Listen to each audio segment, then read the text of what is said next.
നമസ്കാരം. പോലീസ് പെട്രോളാണ്. നിസ്സാര കാര്യങ്ങളുടെ പേരിൽ സഹജീവികളുടെ ജീവനെടുക്കുന്ന അതിദുഷ്കരമായിട്ടുള്ള ക്രൂരമായിട്ടുള്ള ഒരു കാലഘട്ടമാണിത്. അത്തരത്തിലുള്ള വാർത്തകൾ ഒരുപാട് വരികയും ചെയ്യുന്നുണ്ട്. ലഹരി തർക്കം കൊണ്ടായിരിക്കാം, അല്ലെങ്കിൽ സാമ്പത്തിക തർക്കമായിരിക്കാം. നിസ്സാര കാര്യങ്ങളിൽ ജീവനെടുക്കുന്നത് പലരും സുഹൃത്തുക്കളാണ്, ചിലപ്പോൾ രക്തബന്ധത്തിലുള്ളവരാണ്. അങ്ങനെ ഏറ്റവും അടുപ്പമുള്ളവർ കൂട്ടാളിയുടെ ബന്ധുവിൻ്റെ ജീവനെടുക്കുന്ന ഈ കാലഘട്ടത്തിൽ നിരവധിയായിട്ടുള്ള വാർത്തകൾ ദിനം പ്രതി വന്നുകൊണ്ടുമിരിക്കുന്നു. തൊടുപുഴയിൽ വ്യവസായി ബിജു ജോസഫ്, അദ്ദേഹത്തെ കൊന്ന് മാൻഹോളിൽ തള്ളിയത് നമ്മളെല്ലാവരും ഞെട്ടലോടെ കേട്ടതാണ്. അതിൻ്റെ കൂടുതൽ വിവരങ്ങൾ പുറത്തു വരുന്നുണ്ട്. കൊല്ലം ചടയമംഗലത്ത് ബാറിൽ ഒരു കത്തിക്കുത്തുണ്ടായി. അവിടെ ജീവൻ നഷ്ടമായത് CAT തൊഴിലാളി സുധീഷിനാണ്. സുധീഷ് പിടിച്ചു മാറ്റാൻ ചെന്നതാണ്. അപ്പോൾ ഈ വാർത്തകളോട് നമുക്ക് തുടങ്ങാം. സ്വാഗതം പോലീസ് പെട്രോളിലേക്ക് ഒരിക്കൽ കൂടി.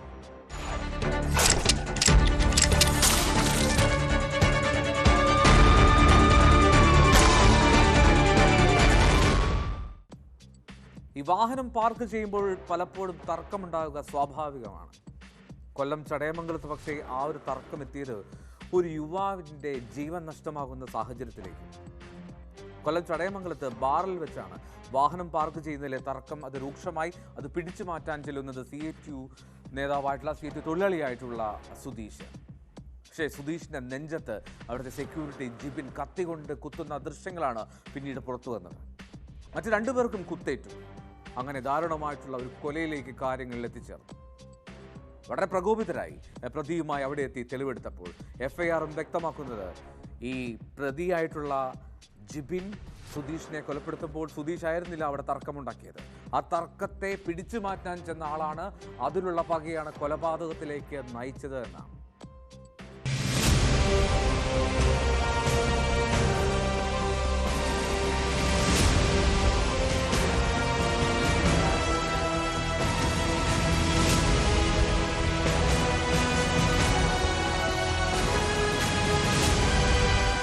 ശനിയാഴ്ച രാത്രി 10:45 ചടയമംഗലത്തെ പേൾ റെസിഡൻസി ബാറിന് മുന്നിലാണ് സംഭവം.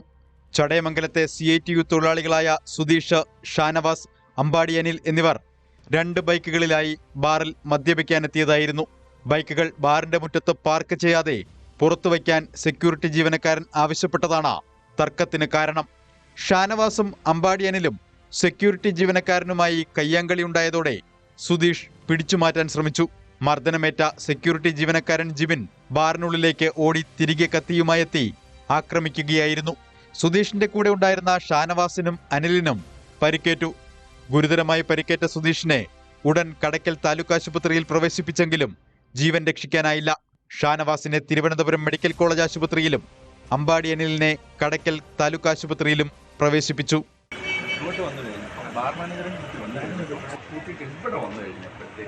ഇവർ രണ്ടുപേരും എന്നെ ഇല്ലാൻ തുടങ്ങി. ഇവർ വൈകിട്ടായപ്പം ഇടിച്ചു കയറിക്കൊണ്ട് അവിടെ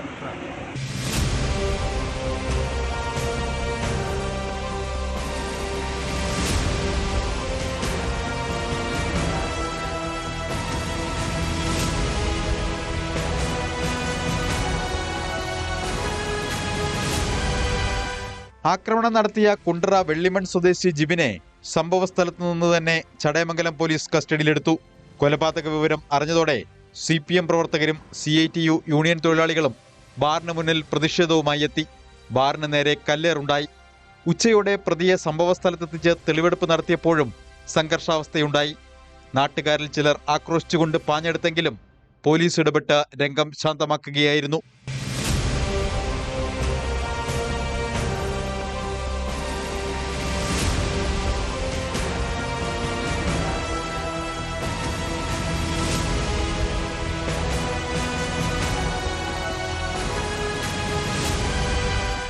ഷാനവാസിനെ ആക്രമിക്കുന്നത് തടയാൻ ശ്രമിച്ചപ്പോഴാണ് സുധീഷിനെ കൊല്ലുമെന്ന് പറഞ്ഞ് നെഞ്ചിൽ കുത്തിയതെന്ന് FIR-ൽ പറയുന്നു.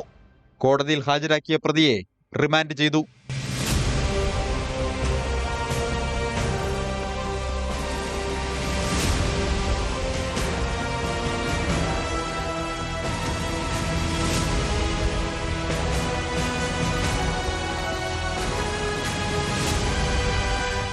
ന്യൂസ് 18 കൊട്ടാരക്കര.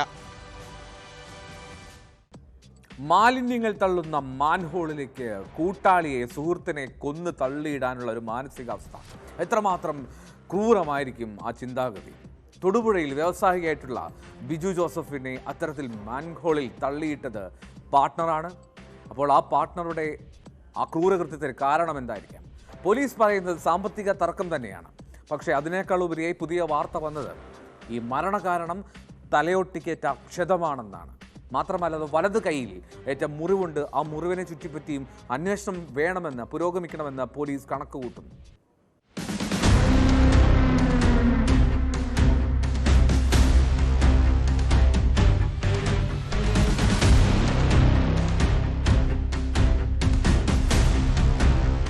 കൃത്യമായ ആസൂത്രണത്തോടെയായിരുന്നു കൊലപാതകം. കൊല്ലപ്പെട്ട ബിജുവും കൊട്ടേഷൻ നൽകിയ ജോമോനും ബിസിനസ് പങ്കാളികളായിരുന്നു.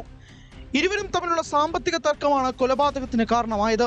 തർക്കത്തെ തുടർന്ന് പോലീസിന്റെ മധ്യസ്ഥതയിൽ ഇരുവരും തമ്മിൽ പണം കൈമാറ്റം സംബന്ധിച്ച് കരാറിൽ ഏർപ്പെട്ടിരുന്നു. ഇത് പാലിക്കാത്തതിനെ തുടർന്ന് കൊട്ടേഷൻ സംഘത്തിന്റെ സഹായം തേടിയെന്നാണ് ജോമോൻ നൽകിയ മൊഴി. മുഹമ്മദ് അസ്ലം, ജോമിൻ എന്നീ പ്രതികളെ സംഭവ സ്ഥലത്തെത്തിച്ച് തെളിവെടുത്തു. ആദ്യം പെട്രോൾ പമ്പിലും പിന്നീട് ബിജുവിന്റെ വീടിന് സമീപത്തും കൊന്നു കുഴിച്ചു മൂടിയ ഗോഡൌണിലും എത്തിച്ചായിരുന്നു തെളിവെടുപ്പ്. തട്ടിക്കൊണ്ടുപോയ ഇടത്തുനിന്ന് ബിജുവിന്റെ ചെരുപ്പും പെപ്പർ സ്പ്രേയും ഗോഡൌണിൽ നിന്ന് മൃതദേഹം മറവ് ചെയ്യാൻ ഉപയോഗിച്ച ആയുധങ്ങളും കണ്ടെടുത്തു. മുഖ്യപ്രതി ജോമോനും മറ്റൊരു പ്രതി ആഷിഖ് എറണാകുളത്ത് കാപ്പ കേസിലും റിമാൻഡിലാണ്.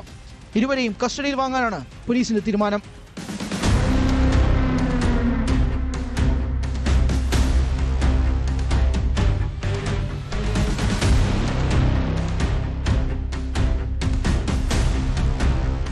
ക്രൂരമർദ്ദനത്തിന് ഇരയായ ശേഷമാണ് ബിജു കൊല്ലപ്പെടുന്നത്.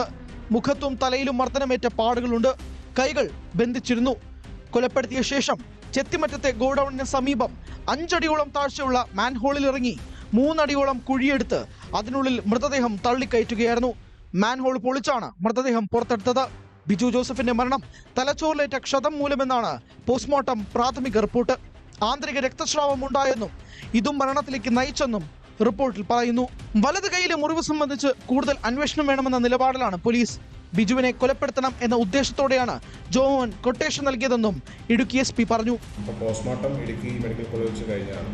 പ്രാഥമിക നിഗമനമായിട്ട് മനസ്സിലാവുന്നത് ബ്രെയിനേറ്റ് ഡാമേജാണ് മരണകാരണമെന്നാണ്. കൂടാതെ നെക്കിലും റിബ്സിലും ഫ്രാക്ചറിലായിട്ട് മനസ്സിലായിട്ടുണ്ട്. ശരീരത്തിലും മറ്റ് കൈകളിലൊക്കെ പരിക്കുള്ളതായിട്ട് മനസ്സിലായിട്ടുണ്ട്. അതിനെപ്പറ്റി കൂടുതൽ അന്വേഷണം നടത്തുകയാണ്. അതിനുശേഷം ആ നടപടി സ്വീകരിച്ചിട്ടുണ്ട്. അത് വരുന്ന ദിവസങ്ങളിൽ വേണ്ട നടപടി സ്വീകരിച്ചു. വിശദമായ അന്വേഷണം നടത്തുന്നുണ്ട്. ഈ പറഞ്ഞ എല്ലാ ആരോപണങ്ങളിലെയും വിശദമായിട്ടുള്ള അന്വേഷണം തന്നെ പോലീസ് നടത്തിവരുന്നത്. ഈ മരണകാരണം എത്തരത്തിലാണെന്നുള്ളതാണ് ഈ പ്രാഥമിക പോസ്റ്റ്മോർട്ടം റിപ്പോർട്ടിൻ്റെ ഒരു അത് മനസ്സിലാവുന്നത് തലക്ക് ഏറ്റ ക്ഷതമാണ്. ബ്രെയിനിനുള്ള ഇഞ്ചുറി ഉണ്ടായിട്ടുണ്ട്. അതുകൂടാതെ ഹെമറേജ് ഉണ്ടായിട്ടാണ് മനസ്സിലാവുന്നത്. കൂടുതൽ കാര്യങ്ങൾ വിശദമായിട്ടുള്ള റിപ്പോർട്ട് വന്നതിന് ശേഷം നമുക്ക് പ്രതികരിക്കാൻ പറ്റില്ല. ഇടുക്കി മെഡിക്കൽ കോളേജിലെ പോസ്റ്റ്മോർട്ടത്തിന് ശേഷം ബിജുവിന്റെ മൃതദേഹം ബന്ധുക്കൾക്ക് വിട്ടു നൽകി. ബിജുവിന്റെ നീക്കങ്ങൾ നിരീക്ഷിച്ച് 3 ദിവസത്തെ ആസൂത്രണത്തിനൊടുവിലാണ് പ്രതികൾ കൊലപാതകം നടത്തിയത്. 19-ന് രാത്രി ബിജുവിനെ തട്ടിക്കൊണ്ടുപോകാൻ ശ്രമിച്ചെങ്കിലും പാളിയതോടെ പിറ്റേന്നാണ് കൃത്യം നടപ്പിലാക്കിയത്. കൊല്ലപ്പെട്ട ബിജുവിനും കുടുംബത്തിനും നേരെ മുൻപും ഭീഷണി ഉണ്ടായിരുന്നുവെന്നാണ് സൂചന. ജോമോൻ ബിജുവിന്റെ ഭാര്യയെ ഫോണിലൂടെ ഭീഷണിപ്പെടുത്തിയിരുന്നു. കൊലപാതകത്തിൽ ജോമോന്റെ ഡ്രൈവർക്ക് പങ്കുണ്ടെന്നും ആരോപണമുണ്ട്. കൊട്ടേഷൻ സംഘത്തെ ജോമോന് പരിചയപ്പെടുത്തിയത് ജോമിനാണ്. കണ്ണൂരിൽ നിന്നുള്ള ആംബുലൻസ് ഡ്രൈവറാണ് ജോമിൻ. കാപ്പ കേസിൽ പിടിയിലായ ആഷിഖ് നൽകിയ മൊഴിയാണ് കൊലപാതകത്തിന്റെ ചുരുളഴിച്ചത്. കയ്യിലുണ്ടായിരുന്ന പണം നൽകിയത് ജോമോനാണെന്ന് പറഞ്ഞപ്പോൾ അത് എന്തിനു നൽകിയെന്ന അന്വേഷണവും വഴിത്തിരിവായി. ബിജുവിനെ തട്ടിക്കൊണ്ടുപോകാൻ ഉപയോഗിച്ച വാനും ബിജുവിന്റെ ഇരുചക്ര വാഹനവും ഇനി കണ്ടെത്തേണ്ടതുണ്ട്. ഇതിനായി പോലീസ് അന്വേഷണം ഊർജിതമായി തുടരുകയാണ്.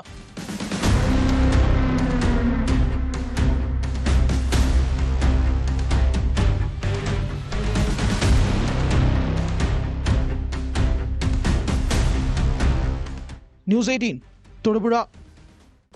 വെഞ്ഞാറമൂട് കൂട്ടക്കൊല, ആ ക്രൂരകൃത്യം നടന്നിട്ട്, ആ കൂട്ടക്കുരുതി നടന്നിട്ട് ദിവസങ്ങൾ കഴിഞ്ഞു. പക്ഷേ ഇപ്പോഴും ഓരോ ദിവസവും പുതിയ പുതിയ അപ്ഡേറ്റുകൾ വരുന്നു. ആ അപ്ഡേറ്റുകളിൽ നമ്മൾ പലതും ഹൃദയഭേദകമായിട്ടുള്ള വികാരത്തോടു കൂടിയാണ് കേട്ടിരിക്കുന്നത്.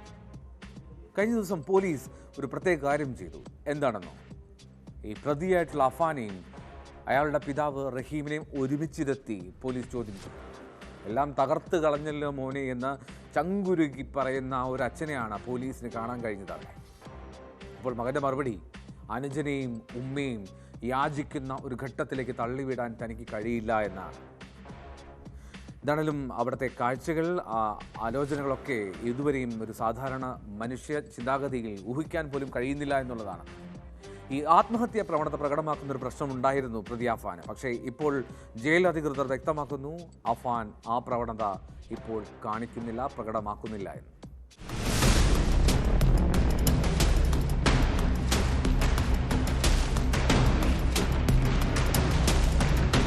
വെഞ്ഞാറമൂട് കൂട്ടക്കൊലക്കേസിൽ ആദ്യമായാണ് പ്രതി അഫാനെയും പിതാവ് റഹീമിനെയും ഒരുമിച്ചിരുത്തി ചോദ്യം ചെയ്യുന്നത്.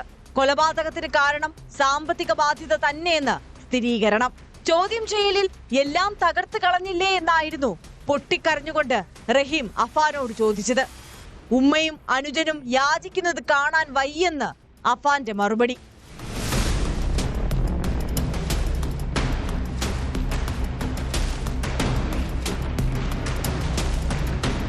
കൂട്ടക്കൊലപാതകം നടന്ന ദിവസം 50,000 രൂപ കടം തിരികെ നൽകാനുണ്ടായിരുന്നുവെന്നും അഫാൻ. തന്റെയോ ഉമ്മ ഷമിയുടെയോ കൈവശം പണമുണ്ടായിരുന്നില്ല. ഇതിന് തലേ ദിവസവും കാമുകി ഫർസാനയിൽ നിന്ന് 200 രൂപ കടം വാങ്ങി. 100 രൂപയ്ക്ക് ബൈക്കിൽ പെട്രോൾ അടിച്ച് ഉമ്മയുമായി ബന്ധുവീട്ടിൽ പണം കടം ചോദിക്കാൻ പോയി. ബാക്കി 100 രൂപയ്ക്ക് അഫാനും ഉമ്മയും ഒരു കടയിൽ കയറി ദോശ കഴിച്ചു. വീട്ടിൽ കടക്കാർ വരുന്നതിന് മുമ്പാണ് കൊലപാതകം ചെയ്തതെന്നും മൊഴി. കടത്തിൽ മുങ്ങി നിൽക്കുമ്പോഴും അഫാൻ 2 ലക്ഷം രൂപയുടെ ബൈക്ക് വാങ്ങി. കേസിൽ ഉടൻ കുറ്റപത്രം സമർപ്പിക്കും.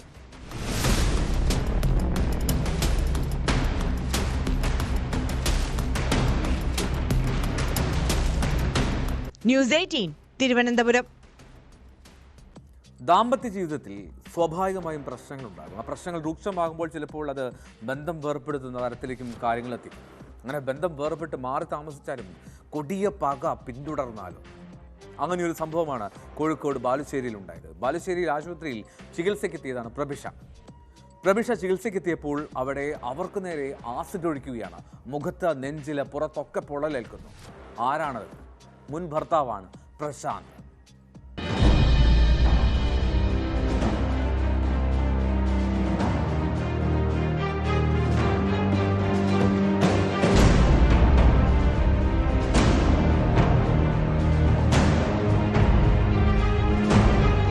അമിത മദ്യപാനവും ലഹരി ഉപയോഗവും പതിവായതോടെയാണ് പ്രഭിഷയും പ്രശാന്തും തമ്മിലുള്ള വിവാഹബന്ധം 2 വർഷം മുമ്പ് വേർപെടുത്തിയത്.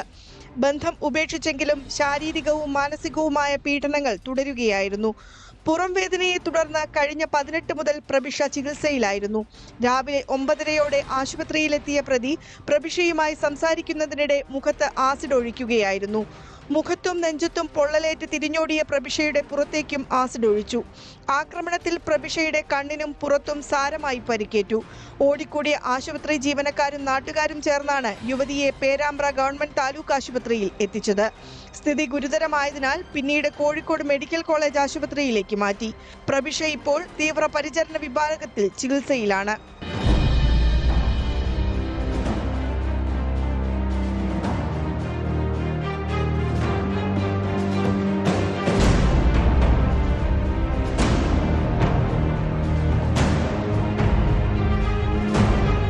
മകളെ കൊല്ലുമെന്ന് പ്രശാന്ത് പലതവണ ഭീഷണിപ്പെടുത്തിയതായി പ്രഭിഷയുടെ അമ്മ പറഞ്ഞു.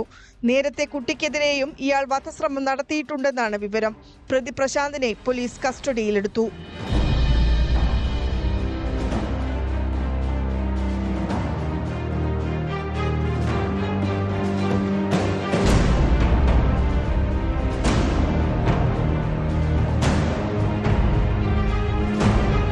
ന്യൂസ് 18 കോഴിക്കോട്. കേട്ടുകേൾവിയില്ലാത്തൊരു സംഭവമുണ്ട് ഇടുക്കിയിൽ പീരുമേടിൽ. അവിടെ മ്ലാമല സ്വദേശിനിയായിട്ടുള്ള ഒരു യുവതി പോലീസിന്റെ പിടിയിലായി. കാരണം എന്താണെന്ന്? 12 വയസ്സുള്ള ഒരു കുഞ്ഞിന് മദ്യം നിർബന്ധിച്ച് നൽകി.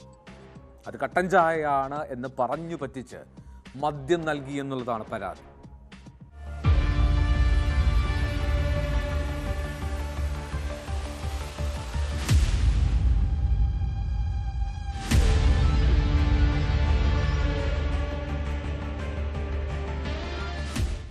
വയസ്സുള്ള ആൺകുട്ടിക്ക് മദ്യം നൽകിയ കേസിലാണ് വണ്ടിപ്പെരിയാർ മ്ലാമല സ്വദേശിയായ 26-കാരി പ്രിയങ്ക പീരുമേട് പോലീസിന്റെ പിടിയിലായത്.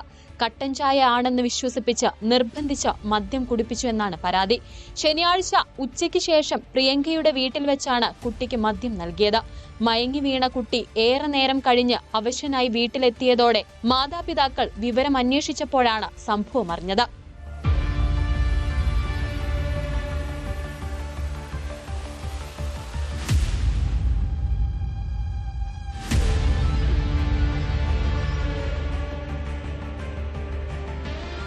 കുട്ടിയുടെ രക്ഷിതാക്കൾ പരാതി നൽകിയതിനെ തുടർന്ന് നടത്തിയ അന്വേഷണത്തിലാണ് പ്രതിയെ പോലീസ് പിടികൂടിയത്. പ്രിയങ്കയ്ക്കെതിരെ ജുവനൈൽ ജസ്റ്റിസ് ആക്ട് പ്രകാരം കേസെടുത്തു.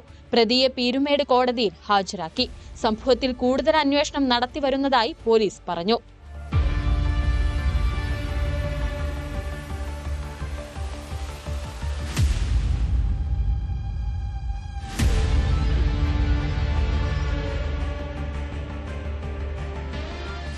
ന്യൂസ് 18 ഇടുക്കി. ഈ കോഴിക്കോട് നിന്നും കഴിഞ്ഞ ദിവസം വന്ന പ്രധാനപ്പെട്ട ഒരു വാർത്തയായിരുന്നു 40 ലക്ഷം രൂപ കാറിൽ നിന്നും കവർച്ച ചെയ്തു എന്നുള്ളത്. അത് നിർത്തിയിട്ട കാറിന്റെ ചില്ല് തകർത്ത് അതിനുള്ളിൽ സൂക്ഷിച്ചിരുന്ന 40 ലക്ഷം രൂപ ചാക്കിൽ സൂക്ഷിച്ചിരുന്നതാണ് ആ തുക. അത് കൊണ്ടുപോയി എന്നുള്ളതാണ് പരാതി. റഹീസ് എന്ന ആളാണ് പരാതി നൽകിയത്. പക്ഷേ ആ പരാതി വ്യാജമായിരുന്നു, അത് നാടകമായിരുന്നു എന്നാണ് പോലീസിന്റെ അന്വേഷണത്തിൽ കണ്ടെത്തിയത്. എന്തായിരുന്നു ആ നാടകത്തിന് കാരണം? പോലീസ് പറയുന്നത് റഹീസിന് ഭാര്യ പിതാവ് നൽകി പൈസ, പക്ഷേ ആ തുക ചിലവായി പോയപ്പോൾ അതിന് പകരം കണ്ടെത്തിയ മാർഗമാണ് റഹീസിന്റെ ഈ കവർച്ചാ നാടകം.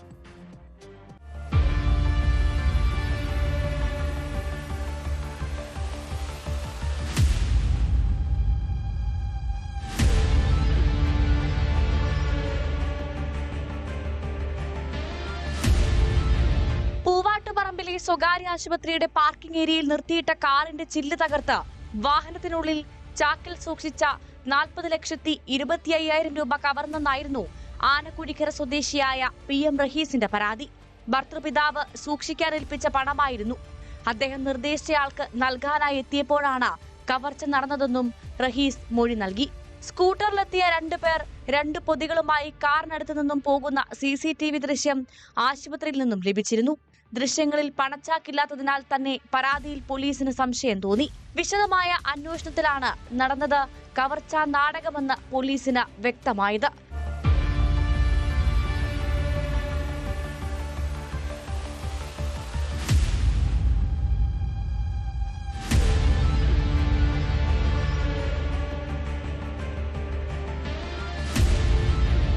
കാറിൽ അത്തരത്തിൽ പണമേ ഉണ്ടായിരുന്നില്ലെന്നും പോലീസ് കണ്ടെത്തി. ഭർത്തൃപിതാവ് പലതവണയായി വാങ്ങിയ 40 ലക്ഷം രൂപ റഹീസ് ചിലവഴിച്ചു. പണം തിരിച്ചു നൽകാൻ കഴിയാതെ വന്നതോടെയാണ് കവർച്ചാ നാടകം ആസൂത്രണം ചെയ്തത്. 90,000 രൂപ പ്രതിഫലം നൽകിയാണ് സുഹൃത്തുക്കളായ സാജിദ്, ജംഷീർ എന്നിവരെ കൂടെ കൂട്ടിയത്. അന്വേഷണം തനിക്കെതിരെ തിരിയുന്നതായി മനസ്സിലാക്കിയതോടെ റഹീസ് പരാതി പിൻവലിച്ചെങ്കിലും വഞ്ചനാക്കുറ്റം രജിസ്റ്റർ ചെയ്ത് കേസുമായി പോലീസ് മുന്നോട്ട് നീങ്ങുകയായിരുന്നു. റഹീസിനെ സംബന്ധിച്ചിടത്തോളം കേസ് പരാതി ഇയാൾ കൊടുത്തിരുന്നെങ്കിലും ആ കേസ് മാറ്റി ഞങ്ങളൊരു ചീറ്റിംഗ് കേസാക്കിയിട്ട് മാറ്റിയിട്ട് ഈ കേസ് തുറന്ന് അന്വേഷിക്കും. സാധാരണഗതിയിൽ ഇവരെ ധാരണ ഇങ്ങനത്തെ പണം നഷ്ടപ്പെട്ടാൽ പോലീസിന് കേസ് ഉണ്ടാവില്ല, അല്ലാതെ ഒരു പെറ്റീഷനായി തീർക്കും എന്ന രീതിയിലാണ്. അങ്ങനെയാണെങ്കിൽ പിടിക്കപ്പെട്ടാൽ തന്നെ 5-6 മാസം കൊണ്ട് പൈസ കൊടുത്ത് തീർക്കാം എന്നൊരു ധാരണ വെച്ചിട്ടാണ് ഇത്തരം പരിപാടിയായിട്ട് മുന്നോട്ട് പോകുന്നത്. എന്നാൽ അത്തരം ചിന്തകൾ കട്ട് ചെയ്യുകയാണ്. ഇത്തരം മോഷണമുണ്ടായി ഞങ്ങൾ എഫേർട്ട് എടുത്ത് ചെയ്തിട്ടുണ്ടെങ്കിൽ അതിന് നടപടിയുമായിട്ട് തന്നെ പോലീസ് മുന്നോട്ട് പോവുകയാണ്. ഇത് മറ്റുള്ളവർക്ക് സന്ദേശമാണ്. കാരണം അവർ കിട്ടിയിരിക്കുന്നത് ഒരു 90,000 രൂപയ്ക്ക് കൊട്ടേഷൻ എടുത്തിരിക്കുന്നതാണ്. ഒരു ചെറിയ തുകയ്ക്ക് കൊട്ടേഷൻ എടുത്ത് ചെയ്യുന്ന കാര്യത്തിൽ അവർക്ക് പറ്റാൻ പോകുന്നത് അവർ ജീവിതം മുഴുവൻ പോകുന്ന രീതിയിൽ ഇത്തരം കളവ് കേസ് പ്രതിയായി, ഇത്തരം ചീറ്റിംഗ് കേസ് പ്രതിയായി നാട് മുഴുവൻ ഒരു അവരുടെ ആ ക്രെഡിബിലിറ്റി പോകുന്ന രീതിയിലേക്ക് ആകുമെന്നും ഈ പരിപാടി എളുപ്പമല്ലാന്ന് തോന്നിക്കണമെങ്കിൽ ഇത് കർശനമായ നടപടി വേണം. അതുകൊണ്ട് തന്നെ ഇത് ഗൗരവമായിട്ട് ഇതിന് തുടർ അന്വേഷണം ബാക്കി മുന്നോട്ട് കൊണ്ടുപോകും. പണത്തിന്റെ ഉറവിടമടക്കം പരിശോധിച്ച് വരികയാണെന്ന് പോലീസ് അറിയിച്ചു. ഒരു സ്വകാര്യ സ്ഥാപനത്തിന്റെ മാനേജറാണ് റഹീസിന്റെ ഭാര്യ പിതാവ്. പണം നഷ്ടപ്പെട്ടെന്ന് കാട്ടി ഈ സ്ഥാപനം പോലീസിൽ പരാതി നൽകിയിട്ടുണ്ട്. കോഴിക്കോട് നഗരത്തിൽ സർവീസ് നടത്തുന്ന സ്വകാര്യ ബസിന്റെ ഉടമയായ റഹീസ് വാഹന കച്ചവടം അടക്കമുള്ള കാര്യങ്ങളിൽ ഏർപ്പെട്ടു വരികയാണ്.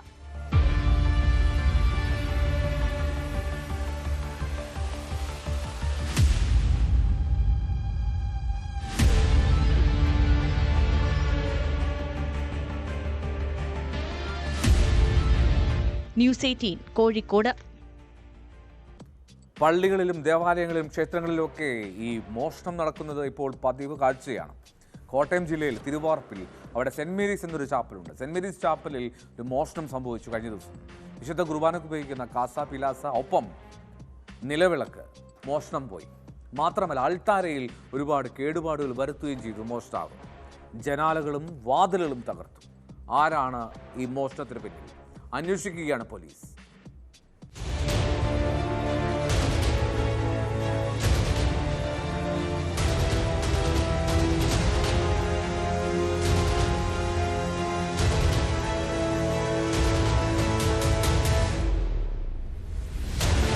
പള്ളിമണി അടിക്കാനായി രാവിലെ 6-ന് ട്രസ്റ്റി ചാപ്പലിൽ എത്തിയപ്പോഴാണ് മോഷണം നടന്നതായി അറിഞ്ഞത്.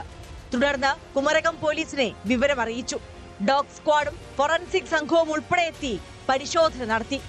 വിരലടയാളങ്ങൾ ശേഖരിച്ചിട്ടുണ്ട്. 50,000 രൂപയുടെ വസ്തുക്കൾ നഷ്ടപ്പെട്ടതായാണ് പ്രാഥമിക വിവരം.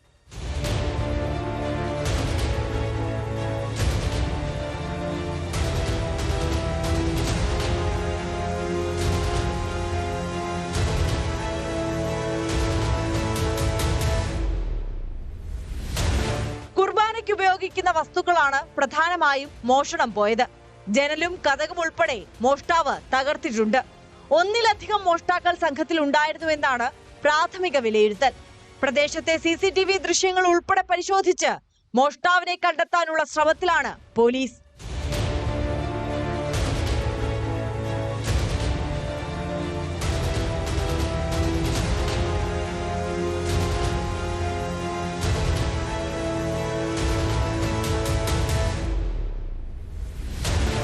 ന്യൂസ് 18 കോട്ടയം. മലപ്പുറം പൊന്നാനി മാറഞ്ചേരിയിൽ അവിടെ ഒരു ക്ലബിന് നേരെ പെട്രോൾ ഒഴിച്ച് തീയിട്ടു ഒരു സംഘം യുവാക്കൾ. ഒരു ഉത്സവത്തിനിടെയുണ്ടായ സംഘർഷമാണ് ഇത്തരത്തിൽ ഒരു ക്ലബ്ബ് ആക്രമിച്ച് അവിടെ പെട്രോൾ ഒഴിച്ച് തീ കത്തിക്കുക എന്നുള്ള ഒരു ഘട്ടത്തിലേക്ക് കാര്യങ്ങൾ എത്തിച്ചത്. അവിടെ പനമ്പാട് സ്വദേശിയായിട്ടുള്ള ഒരു യുവാവിന് പൊള്ളലേൽക്കുകയും ചെയ്തു. പേര് അഭി. ഈ ആക്രമിക്കാനെത്തിയ തീയിടാനെത്തിയ സംഘത്തിലെ അംഗമായിരുന്നു അഭി.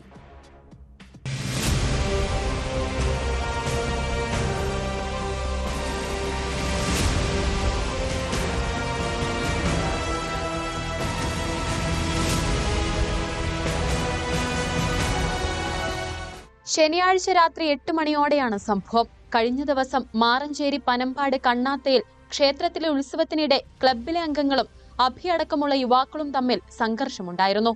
പിന്നീട് പ്രശ്നം പറഞ്ഞു തീർക്കാമെന്ന് പറഞ്ഞ അഭിയെയും അച്ഛനെയും ക്ലബ്ബ് പരിസരത്തേക്ക് വിളിച്ചു വരുത്തി. സംസാരത്തിനിടെ പ്രകോപിതരായ സംഘം അച്ഛന്റെ മുൻപിലിട്ട് അഭിയെ തല്ലി.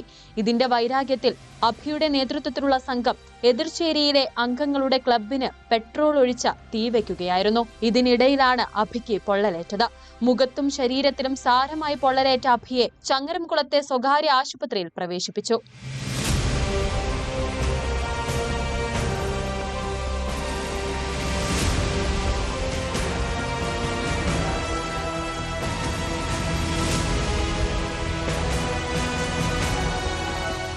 ക്ലബിന് തീയിട്ടത് 4 പേരടങ്ങുന്ന സംഘമാണെന്നാണ് വിവരം. സംഭവത്തിൽ ഉൾപ്പെട്ട പനമ്പാട് സ്വദേശിയായ ആദർശ് എന്നയാളെ പെരുമ്പടപ്പ് പോലീസ് കസ്റ്റഡിയിലെടുത്തു. കൂടുതൽ അന്വേഷണം നടത്തി വരികയാണെന്ന് പോലീസ് പറഞ്ഞു.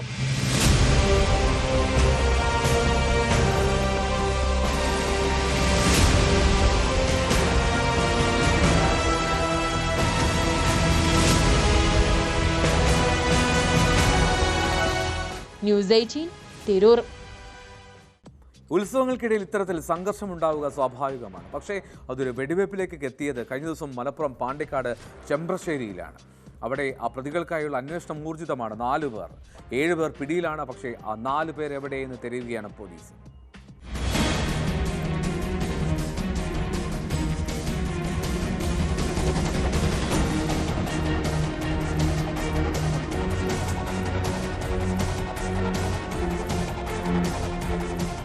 പാണ്ടിക്കാട് ചെമ്പ്രശ്ശേരി ഈസ്റ്റിൽ കഴിഞ്ഞ ദിവസം കുടുംബക്ഷേത്രത്തിലെ ഉത്സവത്തിനിടെ കൊടശ്ശേരി സ്വദേശികളും ചെമ്പ്രശ്ശേരി സ്വദേശികളും തമ്മിലുണ്ടായ സംഘർഷത്തിൽ ചെമ്പ്രശ്ശേരി സ്വദേശിയായ വെള്ളേങ്ങര ലുക്മാന് വെടിയേറ്റിരുന്നു. സംഭവവുമായി ബന്ധപ്പെട്ട് കൊടശ്ശേരി സ്വദേശികളായ തോരൻ സുനീർ, ആനക്കോട്ടിൽ വീട്ടിൽ ബിജു, തോട്ടങ്ങൽ അരുൺ പ്രസാദ്, ചുള്ളിക്കുളവൻ ഷംനാൻ, ചെമ്പ്രശ്ശേരി മാനീരിപ്പറമ്പൻ ബൈജു, കോടശ്ശേരി സ്വദേശി കാരക്കാടൻ സനു, ആനക്കോട്ടിൽ സുമിത് എന്നിവരെയാണ് അറസ്റ്റ് ചെയ്തത്.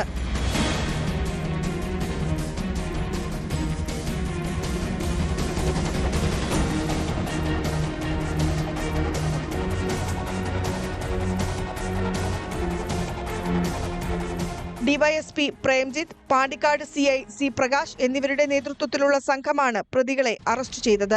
സംഭവവുമായി ബന്ധപ്പെട്ട് 4 പ്രധാന പ്രതികൾക്കായുള്ള അന്വേഷണം ഊർജിതമാക്കിയതായി പോലീസ് പറഞ്ഞു.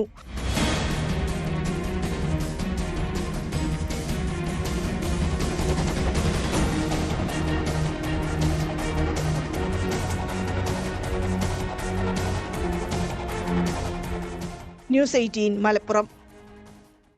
ഡൽഹി ഹൈക്കോടതി ജഡ്ജിയായിട്ടുള്ള യശ്വന്ത് വർമ്മയുടെ വീട്ടിൽ നിന്നും കഴിഞ്ഞ ദിവസം കണക്കിൽപ്പെടാത്ത പണം കണ്ടെത്തിയത് വലിയ ചർച്ചയായിരുന്നു. ഡൽഹി ഹൈക്കോടതി ചീഫ് ജസ്റ്റിസിന്റെ നിർദ്ദേശപ്രകാരം, ഉത്തരവ് പ്രകാരം ഇപ്പോൾ ഡൽഹി പോലീസ് അതിന്റെ പിന്നാലെയാണ്.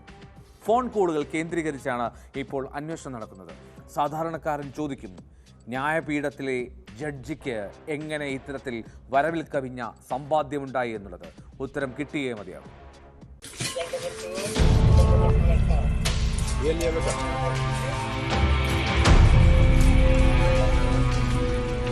അന്വേഷണം ശക്തമായതോടെ ഡൽഹി ഹൈക്കോടതി ജഡ്ജി യശ്വന്ത് വർമ്മയ്ക്ക് കുരുക്കുമുറുകുകയാണ്. ഔദ്യോഗിക വസതിയിൽ നിന്ന് കണക്കിൽപ്പെടാത്ത പണം കണ്ടെടുത്തുവെന്നത് ഇതുവരെ ആരോപണം മാത്രമായിരുന്നുവെങ്കിൽ കത്തിക്കരിഞ്ഞ നോട്ടുകെട്ടുകൾ ഫയർഫോഴ്സ് കണ്ടെടുക്കുന്ന ദൃശ്യവും ചിത്രങ്ങളും അസാധാരണ നീക്കത്തിലൂടെ സുപ്രീം കോടതി തന്നെയാണ് പുറത്തുവിട്ടത്. ഔദ്യോഗിക വസതിയിൽ തീയണയ്ക്കാനെത്തിയ ഫയർഫോഴ്സ് ഉദ്യോഗസ്ഥർ, ഡൽഹി പോലീസ് കമ്മീഷണർ എന്നിവർ നൽകിയ വിവരങ്ങളുടെ അടിസ്ഥാനത്തിലാണ് ഡൽഹി ഹൈക്കോടതി ചീഫ് ജസ്റ്റിസ് DK ഉപാധ്യായ പ്രാഥമിക റിപ്പോർട്ട് തയ്യാറാക്കി സുപ്രീം കോടതി ചീഫ് ജസ്റ്റിസിന് കൈമാറിയത്.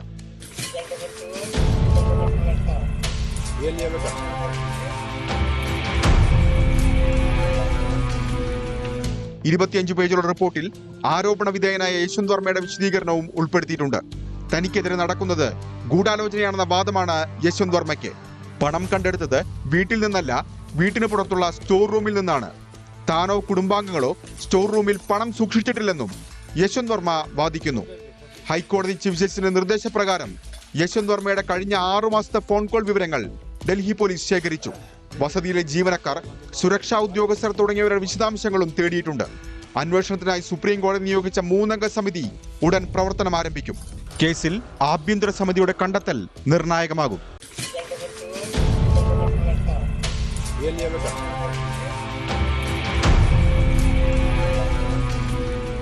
National desk, news 18. ഇനി ഉത്തർപ്രദേശിലെ മീററ്റിലേക്കാണ്. അവിടെ മെർച്ചന്റ് നേവി മുൻ ഓഫീസറായിട്ടുള്ള സൗരഭിനെ വെട്ടിനുറുക്കി, വേപ്പിലാക്കി, സിമന്റിലിട്ടു. അത് എവരെയും ഞെട്ടിച്ചു, അത്ഭുതപ്പെടുത്തി. ആര്? സ്വന്തം ഭാര്യ മുസ്കാൻ. എന്തിനു വേണ്ടി? കാമുകൻ സാഹിലിനൊപ്പം ജീവിക്കാൻ. സാഹിൽ ശുക്ല. ഈ രണ്ടുപേരും ഇപ്പോൾ ജയിലിലാണ്. ഇവർ ലഹരിക്ക് വേണ്ടിയുള്ള പരാക്രമം കാണിക്കുന്നു എന്നുള്ളതാണ് ജയിൽ അധികൃതർ പറയുന്നത്. ഭക്ഷണം പോലും കഴിക്കാതെ അവർ ലഹരി വേണമെന്നുള്ള ആവശ്യത്തിൽ നിൽക്കുന്നു. എന്താണെങ്കിലും ആ റിപ്പോർട്ട് കാണാം. ഇനി police patrolling.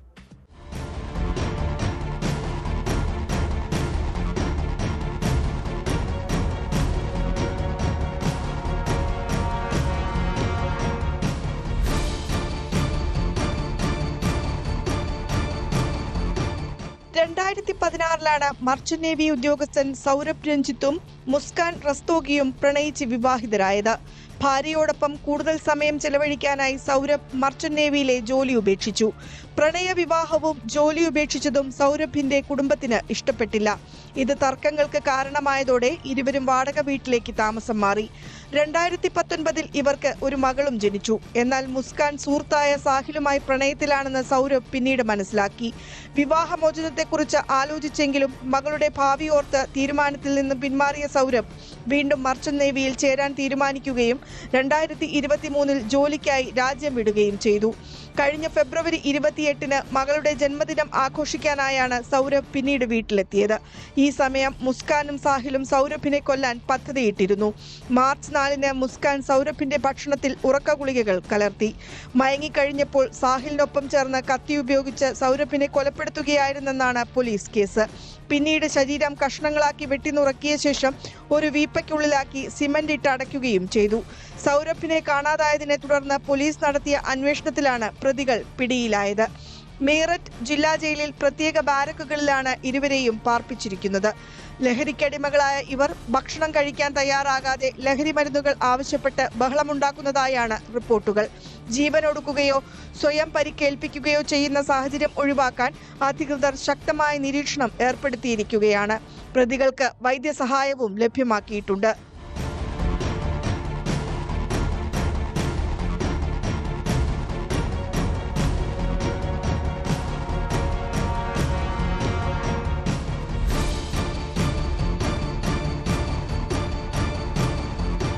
News desk, news 18.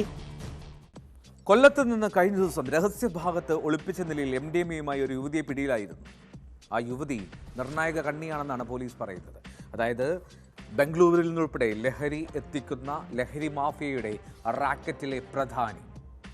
കൊല്ലത്തെ വിതരണക്കാരന് ലഹരി എത്തിക്കുക, MDMA എത്തിക്കുന്നതിന് വേണ്ടിയാണ് അന്ന് ഇവർ ഈ രഹസ്യ ഭാഗത്ത് MDMA ഒളിപ്പിച്ച് എത്തിയത്. ഇപ്പോൾ കൊല്ലത്തെ ഈ കച്ചവടക്കാരന് വേണ്ടി അന്വേഷണത്തിലാണ് പോലീസ്. അയാളെ കേന്ദ്രീകരിച്ചാണ് അന്വേഷണം.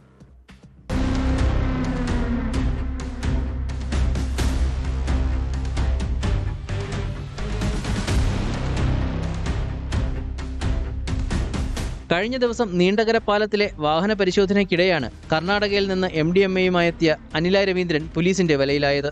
ഇവരിൽ നിന്ന് ആദ്യം 50 ഗ്രാം MDMAയും പിന്നീട് നടന്ന മെഡിക്കൽ പരിശോധനയിൽ സ്വകാര്യ ഭാഗത്ത് ഒളിപ്പിച്ച 40 gram MDMAയും പിടികൂടുകയായിരുന്നു. ദീർഘനാളായി Anila police നിരീക്ഷണത്തിലായിരുന്നു.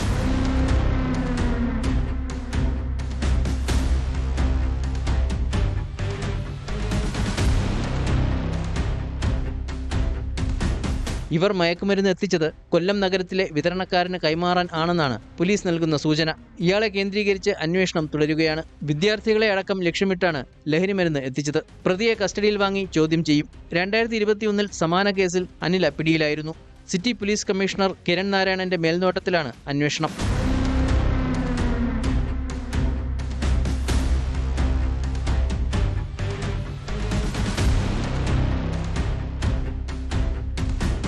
News 18 Kottarakkara. MDMA ഉൾപ്പെടെയുള്ള രാസലഹരികൾ പല തരത്തിലാണ് കടത്തിക്കൊണ്ടുവരുന്നത്. നേരത്തെ നമ്മൾ കണ്ടു രഹസ്യഭാഗത്ത് ഒളിപ്പിച്ച മറ്റൊരു രസകരമായിട്ടുള്ള സംഭവം. അത് തിരുവനന്തപുരം കാട്ടാക്കടയിൽ ആമച്ചിലിൽ. അവിടെ MDMA കടത്താൻ ശ്രമിച്ചത് ബ്രെഡിനുള്ളിലാണ്. 195 ഗ്രാം MDMA ഉണ്ടായിരുന്നു അതിൽ. ആമച്ചൽ സ്വദേശിയായിട്ടുള്ള അനൂപ്, തിരുമല സ്വദേശി വിഷ്ണു, 2 പേരാണ് പിടിയിലായിട്ടുള്ളത്. 2 പേരും നേരത്തെ കൊലക്കേസിൽ പ്രതികളായിട്ടുള്ളവരാണ്.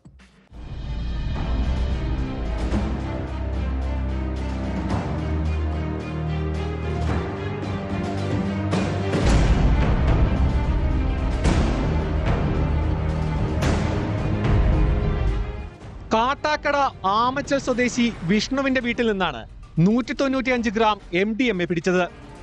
വിഷ്ണുവിനെയും ഇയാൾക്കൊപ്പം ഉണ്ടായിരുന്ന തിരുമല സ്വദേശി അനൂപിനെയും കസ്റ്റഡിയിലെടുത്തു.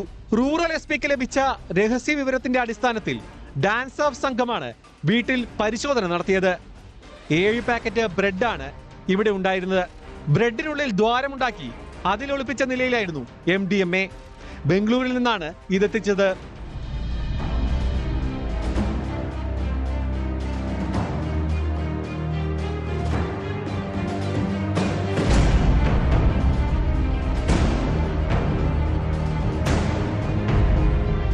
കൊലപാതകം, ലഹരിക്കടത്തടക്കമുള്ള കേസുകളിൽ പ്രതികളാണ് പിടിയിലായവർ.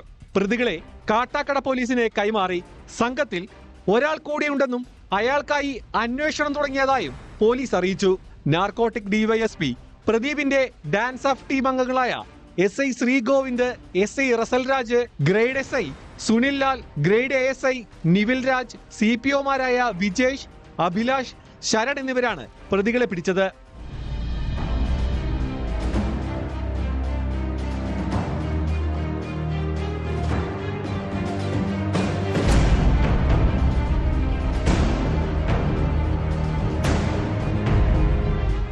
ന്യൂസ് 18 നെയ്യാറ്റിൻകര. കുറ്റകൃത്യങ്ങളുടെ ലോകത്തുള്ള മറ്റു വാർത്തകൾ ചുരുക്കത്തിൽ നോക്കാം. ഇടുക്കി നെടുങ്കണ്ടത്ത് ബാറിൽ സംഘർഷത്തിനിടെ യുവാവിനെ കഴുത്തറുത്ത് കൊല്ലാൻ ശ്രമം. നെടുങ്കണ്ടം സ്വദേശി റോബിൻസിനാണ് ഗുരുതരമായി പരിക്കേറ്റത്. ആക്രമണം നടത്തിയ കോട്ടയം സ്വദേശി ഉണ്ണികൃഷ്ണനെ നെടുങ്കണ്ടം പോലീസ് കസ്റ്റഡിയിലെടുത്തു. ഇരുവരും ഒരുമിച്ച് മദ്യപിക്കുന്നതിനിടയിലാണ് സംഭവം. ഇടുക്കിയിൽ 2000 പാക്കറ്റ് നിരോധിത പുകയില ഉൽപ്പന്നങ്ങളുമായി മധ്യവയസ്കൻ പോലീസ് പിടിയിലായി. അറസ്റ്റിലായത് തൊടുപുഴ മുതലക്കോടം സ്വദേശി റഹീം. കണ്ണൂർ മൊറാഴയിൽ ഇതര സംസ്ഥാന തൊഴിലാളിയെ വെട്ടിക്കൊന്നു. മരിച്ചത് ബംഗാൾ സ്വദേശി ഇസ്മയിൽ.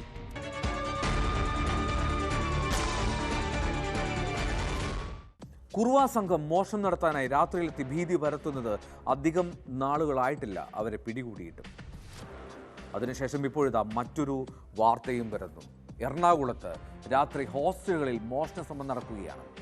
നിഹാരിക ഹോസ്റ്റൽ കുന്നുംപുറത്തെ ആ ഹോസ്റ്റൽ ഉൾപ്പെടെ 3 ഇടങ്ങളിലാണ് രാത്രി മോഷ്ടാവെത്തിയത്. അതിക്രമിച്ച ഹോസ്റ്റലിൽ കയറും. അവിടെ പെൺകുട്ടികൾ ബഹളം വെച്ചപ്പോൾ ഓടി മറയുകയും ചെയ്യും ഇരുട്ടത്ത്. എന്തായാലും പ്രതിയെ കണ്ടെത്താനുള്ള ശ്രമത്തിലാണ് പോലീസ്. ഈ കാഴ്ചയോടുകൂടി പോലീസ് പെട്രോൾ പൂർണ്ണമാവുകയാണ്. നമസ്കാരം.